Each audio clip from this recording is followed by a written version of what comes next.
Hello and welcome to another installment of Tinker Time with KG7UJF. Consider this. The following video contains shop language. If this offends you, it is best to leave now. Okie dokie, so I think that is just about going to work.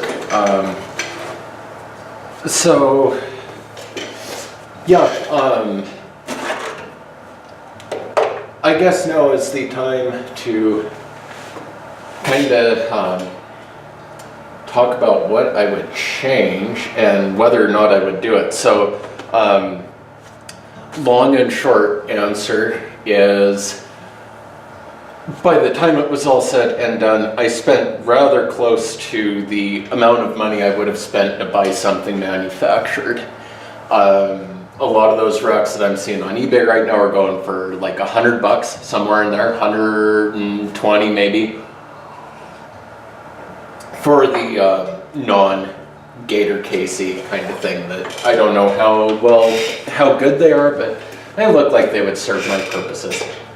So yeah, about $100 or so for the case, maybe $20 for the racks that go, the shelves that go in the rack.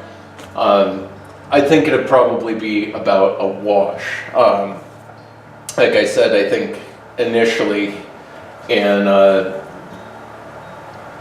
kind of basic rundown thing, I bit off a little bit more than I anticipated with this, I think. I'm still glad that I did it, but it's not exactly up to my standards. There's a lot of stuff on it that the precision isn't there. It's out of square. A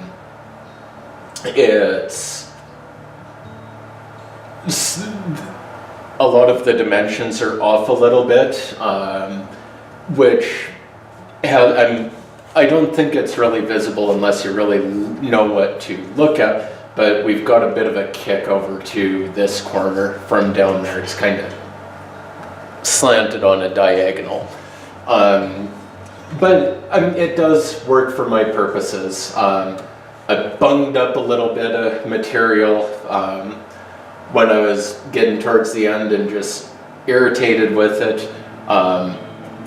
This little corner right here, boy howdy, that was a real winner right there.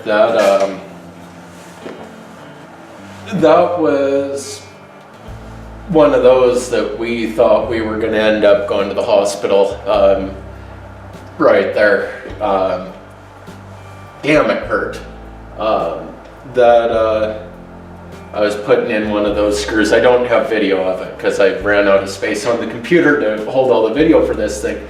I was putting in, I think, this screw up here and using the little stubby screwdriver, going at it, and the fucking thing slipped as I was going, and I ran the corner of that fucker through the end of my thumb, and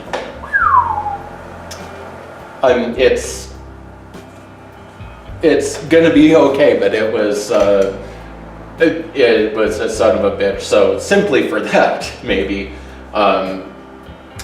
yeah, it's all sheet, and it had a lot of cuts and dings and whatnot as I was going through. So what would I do differently with it? Well, I'm fairly certain I have video, and I think I had to delete a lot of video to make some room. I think I have video of it where each one of these shelves that I built, I cut to length first and then I 45'd. I should have just got a miter box and cut the fuckers to length on the miter, and I think a lot of my square problems would have ended up vanishing. I added a lot of work for myself cutting them to length and then 45'ing them, and it threw a lot of the dimension off because it's a compound miter that I was trying to do.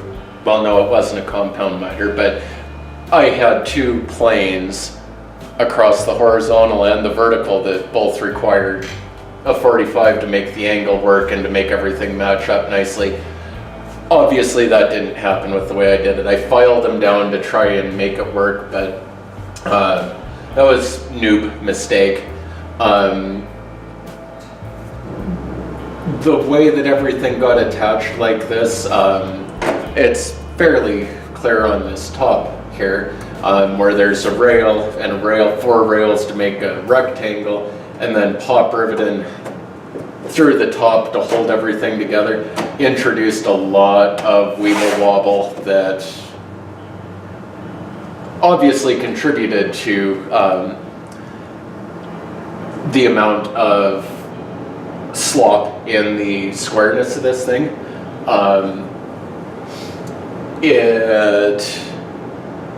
It just wasn't really the way to do it.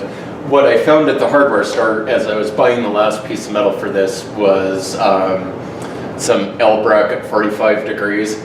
If I could go back and do it again, I would use a little L bracket in each one of these corners on each one of these shelves. Would have added to the material cost, but it would have made everything a hell of a lot easier, I think. I don't think that I would necessarily change using screws on each level to hold it into the uprights. I think that worked relatively well. Aside from 1/2-inch number 8s are overkill, and that was kind of a pain in the ass. To get things to match up in a lot of places, I did have to use some number 6s, which makes things less than symmetrical and makes me sad. These side panels, the top ones are pretty nice and taut. I don't know how best to do that again.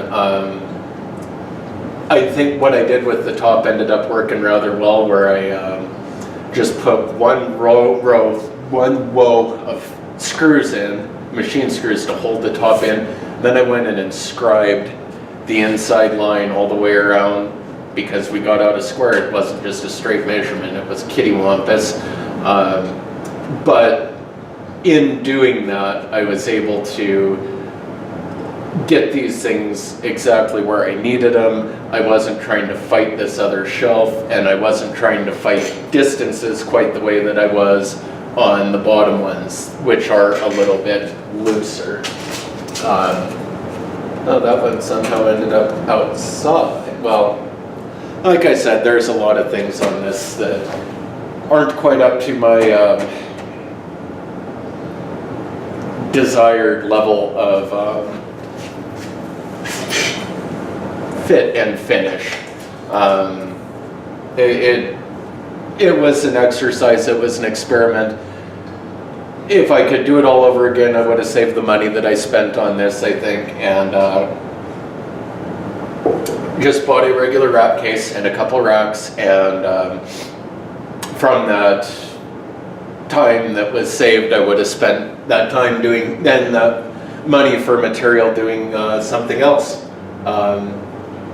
Maybe building an antenna or, something different. But I am glad that I attempted this. I learned quite a bit. When I learned my workbench isn't quite even either. That was where some of the weeble wobble came into account. But for where we are, it's a good, adequate setup. It's not going to win any beauty prizes. It's not. I know that I could end up doing better. I didn't have to buy something commercially to do what I'm doing, or to do what this is, and that's pretty cool. I would like to I would prefer this to have a faceplate. This speaker is going to get replaced too, which is, this wasn't dimensioned for this speaker. Put the wrong address in to get stuff shipped to me, so I have speaker coming in the mail today. I should have had it last week, but I just really screwed the pooch on it. So that's what is occurring with that and why that's off a bit. So let's go set it up in the other room, I guess. Alrighty, so we've seen the layout, we've seen the templating, building of the rack. This is now what the final deal is. Yeah, so we had to come grab a chopstick for our pointer so we can see what is going on. So obviously there isn't a back panel on here like I initially planned. Yet again, function of time and ambition, both of which were kind of running low by the end of this deal. This was a much bigger undertaking than I had initially planned on. So let's kind of zoom in here. I've kind of got the desk spun around and everything moved just about as far as we can here, and obviously my head's going to be in things. So we've got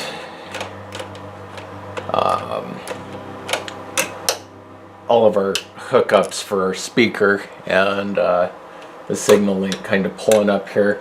Signal link exits and goes over to the computer over here. Jumper for the bridge between the radio and the SWR meter kind of tucked back in there. The power supply and power wiring back here is a little bit magoobery. I had to make a longer cable from the radio to the box here just because of the way things were kind of set up.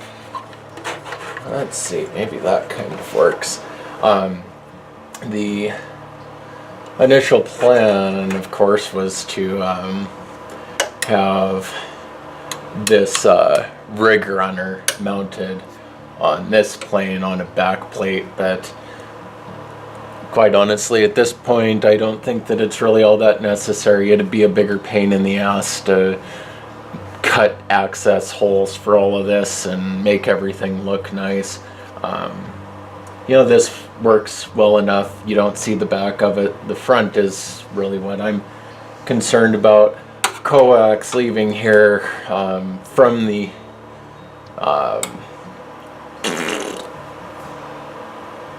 thingy, the SWR meter, out to the J-pole outside. Yeah, I'm really straightforward. I don't know how to spend much more time on it. This is kind of what it ended up being. The radio's tucked back far enough that you can't see it from the front. It's bolted into this top plate here. At some point everything else is going to get bolted in. This rig runner probably get pushed over in here kind of like this. Yeah, maybe bolted into the perforated material just to keep it from weeble wobbling, but that's pretty much it. I think the biggest thing at this point that I want to do is not knock him over. But the biggest thing at this point that I'm after is getting the, you can't really see it right there. This is from the old setup where the microphone's just bolted onto the side of the table. I think that needs to come up in here somewhere, but other than that, I mean, this is pretty much where she sits. I don't think I'm going to do too much more with it until I need to. Yeah, so it was quite the project to end up with something pretty simple like this, but overall I'm relatively pleased with it. It does what it needs to do and keeps the desk looking somewhat better, somewhat less messy, and keeps things a little bit better organized. So there you have it. That's about what we're dealing with. Yeah, let me know if you have any questions or anything, and we can go from there.